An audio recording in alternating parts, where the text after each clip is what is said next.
नमस्कार, आप देख रहे हैं GP9 टीवी और मैं हूं आपके साथ डॉक्टर गौतम पांडे। इस वीडियो टाइटल को देखकर आप सोच रहे होंगे कि ये जीत अप्रत्याशित कैसे है। बीजेपी की हरियाणा में जीत अप्रत्याशित कैसे हो गई, तब जबकि पिछले 10 सालों से हरियाणा में बीजेपी की ही सरकार है।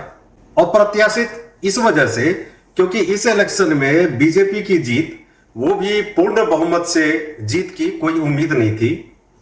क्योंकि जब एक लंबे समय तक किसी स्टेट में किसी एक की सरकार होती है, एक ही पार्टी की सरकार होती है, तो एक तो उसके जो काम करने की रफ्तार है वो कम हो जाती है, थोड़ी ढीली हो जाती है, और दूसरा वहां की जनता भी उस पार्टी से, उस सरकार से थोड़ी ऊब जाती है। यहां तक कि जितने भी एग्जिट पोल आए थे उन सभी में बीजेपी को बुरी तरह हारती हुई दिखाई दे रही थी, और यह भी कहा जा रहा था कि हरियाणा में कांग्रेस की सुनामी आ रही है।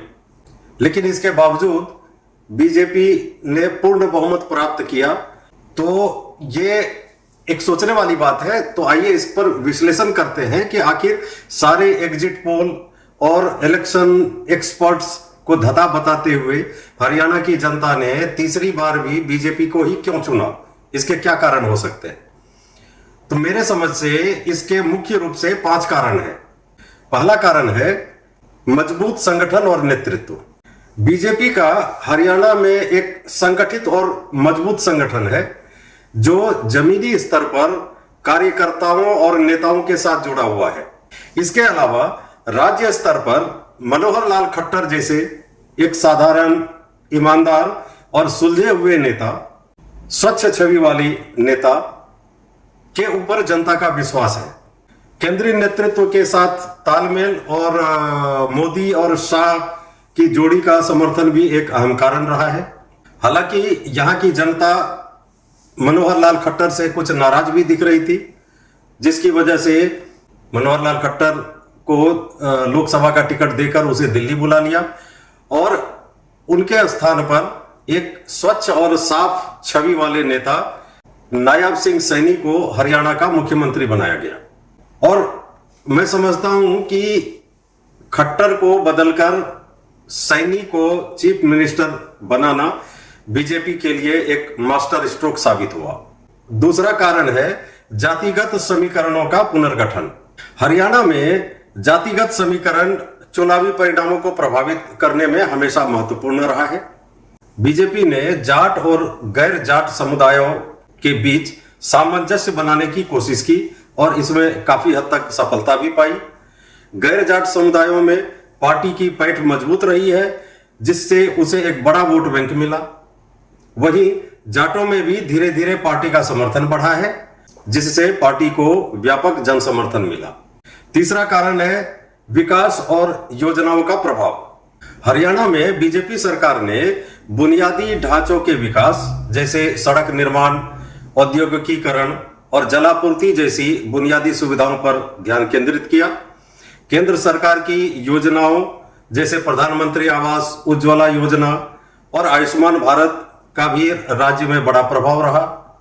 इन योजनाओं से सीधे तौर पर आम जनता को लाभ मिला और इससे बीजेपी की लोकप्रियता भी बढ़ी। अगला कारण है मोदी की लोकप्रिय छवि और राष्ट्रीय मुद्दों का प्रभाव। नरेंद्र मोदी की छवि और राष्ट्रीय स्तर पर उनकी लोकप्रियता ने हरियाणा चुनाव में बीजेपी को बड़ा फायदा पहुंचाया है। राष्ट्रीय सुरक्षा, अनुच्छेद 370 हटाने जैसे बड़े निर्णयों ने राष्ट्रवादी भावनाओं को प्रबल किया। इन मुद्दों पर जनता का रुझान बीजेपी की ओर झुका, जिससे पार्टी को अप्रत्याशित जीत हासिल हुई। अगला और सबसे अहम कारण है विपक्ष की कमजोरी और आपसी विभाजन। हरियाणा में विपक्षी दलों की कमजोरी, रणनीति और आपसी मतभेदों ने बीजेपी के लिए मार्ग प्रशस्त कर दिया। कांग्रेस और इनेलो जैसी पार्टियां एक मजबूत संगठन नहीं बना पाई, जिससे उनका वोट बैंक बट गया। इनके अलावा जननायक जनता पार्टी, जिसे जेजेपी कहते हैं, जैसी नई पार्टी के उदय ने भी वोटों में बिखराव किया, जिसका फायदा बीजेपी को मिला।